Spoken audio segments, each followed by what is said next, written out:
최경영의 최강 시사와 함께하고 계십니다.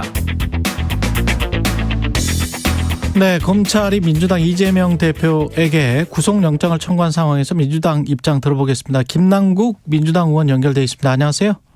네, 안녕하세요. 안산 단원을 김남국입니다. 예, 안산 단원을 김남국 의원님. 예, 구속영장 청구된 이후에 이재명 대표와 이야기도 좀 나눠보셨습니까? 네, 어제 저희가 그 긴급 최고위원회 회의를 열어서 예. 향후 대응에 대한 여러 논의를 좀 간단하게 했었습니다. 간단하게 했다. 어떤 예. 분위기 같은 거를 좀 전해주세요. 처음에 수사를 할 때부터 조금 더 이른 시점에는 대선 과정에서도 검찰이 이렇게 수사를 할 거다라는 것을 실제 흘렸었고요. 예. 예, 그런 이야기를 처음에 들었을 때는 죄가 없기 때문에 예. 너무나 혐의 자체가 소설 같은 말도 안 되는 이야기여서 그렇지는 않을 거다라고 이렇게 생각을 했었는데요. 지금에 와서 보니까 검찰의 수사 행태라든가 수사의 방법, 내용 등을 보면 정말 사사롭게 정적을 제거하고 정치적인 어떤 목적을 가진 그런 어떤 수사를 하고 있다라는 생각이 확신에 가까울 정도로 실제 과거에 한 1, 2년 전에 했던 이야기 그대로 맞아 들어가고 있는 것 같습니다. 혐의가 말이 안 된다. 좀 구체적으로 간단하게, 구체적이지만 간단하게. 예. 네, 여러 가지가 있을 수가 있는데요. 예. 가장 먼저는 피의사실 공표와 관련되어서 흘러나왔던 이야기들이 있습니다.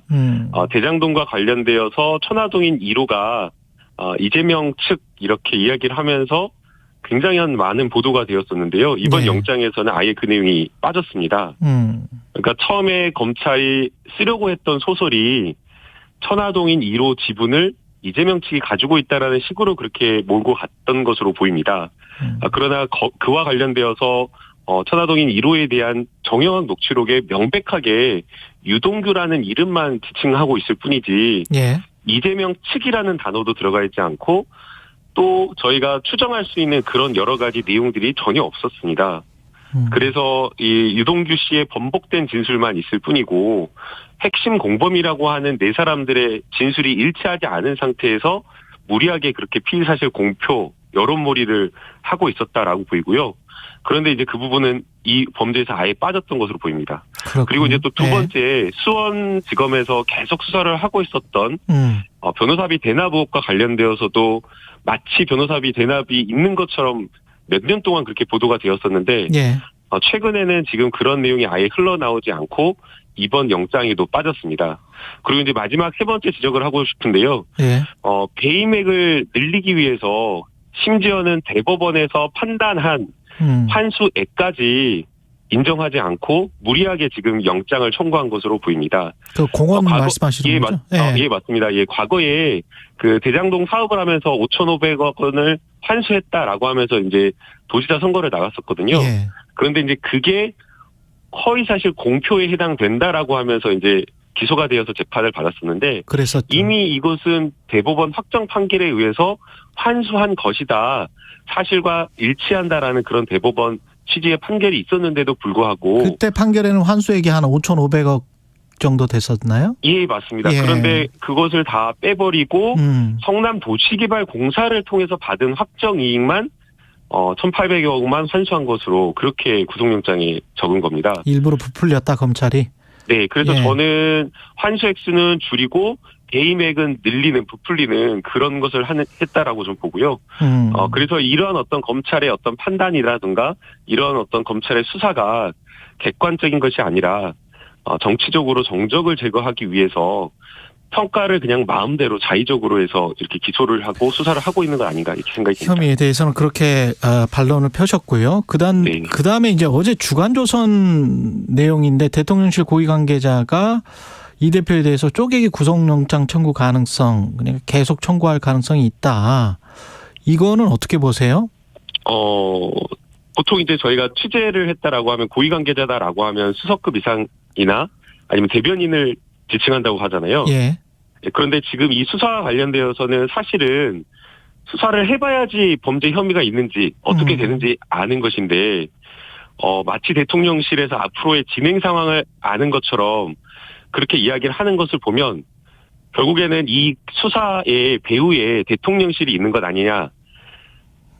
증거와 어떤 원칙에 따른 어떤 공정한 수사를 하는 것이 아니라 정치적으로 정적을 제거하기 위해서 대통령실의 지휘를 받아서 대통령실과 통모해서 공모해서 이런 수사를 하는 것 아니냐라는 그런 의심케 하는 발언이기 때문에 여기에 대해서는 대통령실이 명백하게 저는 해명을 해야 된다라고 보이고요.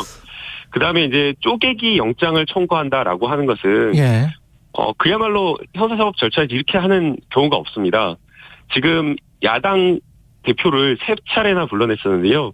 일반인들도 여러 가지 협의가 있을 때에 직장을 다니는 일반인이나 사업을 하시는 분들 다 여러 차례 검찰에 불려나가면 힘들기 때문에 한 검찰청으로 사건을 모아가지고 이렇게 소환을 하는데 일부러 망신 주기, 일부러 모욕 주기 하려고 괴롭히려고 계속해서 쪼개기해서 나눠서 이렇게 직업마다 나눠서 소환 조사를 했다라는 것 자체가 검찰의 아주 사적인 정적 제거, 정치적인 어떤 보복하기 위한 그런 수사를 저는 드러내고 있다라고 봅니다. 소환 조사도 그렇고 구속영장도 만약에 쪼개기로 그런 식으로 한다면 검찰의 정치적 의도를 드러낸 것 아닌가 뭐 이런 말씀이시네요. 네, 그렇습니다. 예, 민주당은 그래서 어떻게 대응을 할 겁니까? 체포동의안이 올 텐데 국회에 언제 어떻게 어떤 분위기가 지금 형성돼 있어요? 네, 이 체포동의안에 대해서는 뭐 많은 의원님들께서 이렇게 함께 의총이나 이런 자리에서 토론을 해보지는 못했지만, 예. 335 이런 저런 분위기라는 게 있지 않습니까? 그래서 이야기를 들어보면 검찰의 현재 수사 자체가 정당성이 없고, 무리한 어떤 정치적 수사, 그리고 혐의 사실이나 내용이나 이런 것들을 보면, 입증할 수 있는 어떤 증거나 이런 것들이 없는 상태에서 번복된 진술이라든지 아니면은 객관적인 어떤 평가를 달리해서 자의적인 어떤 평가를 통해서 기소를 하려고 하는 그런 목적이 보여서 전체적으로는 대부분 다 이렇게 부결적으로 이렇게 가지 않을까 이렇게 보고 있습니다. 근데 이 고리를 만약에 끊고 뭐 민주당 입장에서 만약에 허를 찌른다면 김성수 님도 청취자분 중에 그런 이야기를 하셨는데 이재명 대표가 스스로 영장 심사를 받는 것도 좋은 방법이 아닌가 그런 의견이거든요. 근데 거기에 대해서 이제 법률가로서 제가 평가를 해보면요. 예. 헌법에서 국회의원에게 부여한, 불체포 특권이라고 하는 것은, 개인이 내가 포기하고 내가 마음대로 할 수 있는 그런 권리가 아닙니다. 예. 그래서 내가 포기하고 법원에 가겠다라고 해서 법원에서 영장 실질심사를 받아주는 것이 아니라 국회법에 따라서 법원은 구속영장을 발부하기 전에 국회에 체포동의서를 보내서 이것을 처리한 결과를 가지고 구속영장 실질심사를 할 수 있기 때문에.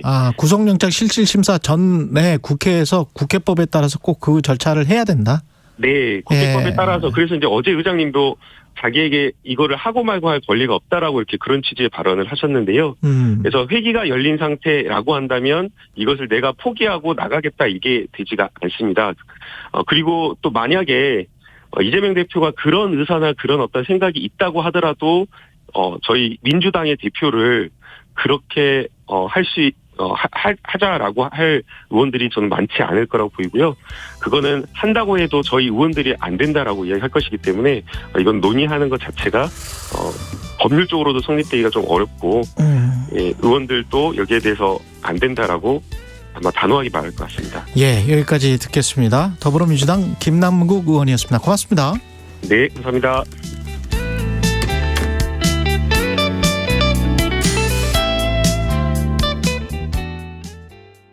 나무는 그냥 둬도 잘 자라지 않나요?